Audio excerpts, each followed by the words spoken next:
From outside, these Kandahar prison walls look unbreachable until you see inside. There, Americans and Afghans have unearthed just how sophisticated the Taliban were when they broke 475 militants out of here.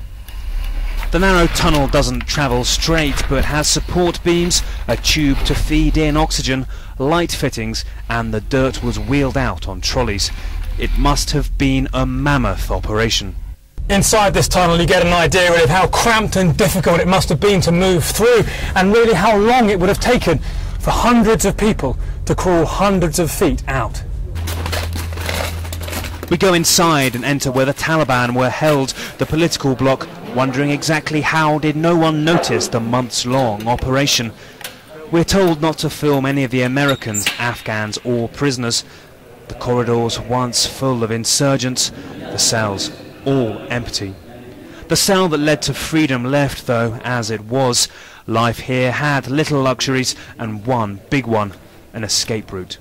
Well, the concrete on the floor of the cell is 2 or 3 inches thick, and it would have been literally impossible for somebody digging upwards to have broken through it. So investigators believe that people inside the cell must have finished off the tunnel. Nobody wants to talk. Nobody here was on shift that night, they say. Was he here that night? If the general comes, he replies, he'll punish me for letting you in here for a long time. Suddenly, the guards decide we must leave. We look for where the tunnel emerged. It is inside this house, the hole in the back of a front room now filled in. Well, once the prisoners had emerged from the tunnel into the compound here, they faced 2 choices for how they could leave. One is a door in the corner over there, and that leads out onto a canal. Not very useful for the minibuses they apparently escaped on.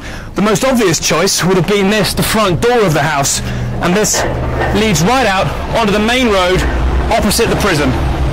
Yes, the house is less than 100 feet from the prison's main gate.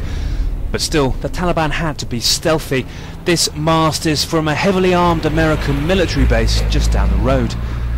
And in the end, even the Americans also didn't notice the huge tunnel below until it found light at its end, until it was too late. Nick Payton-Walsh, CNN, Kandahar.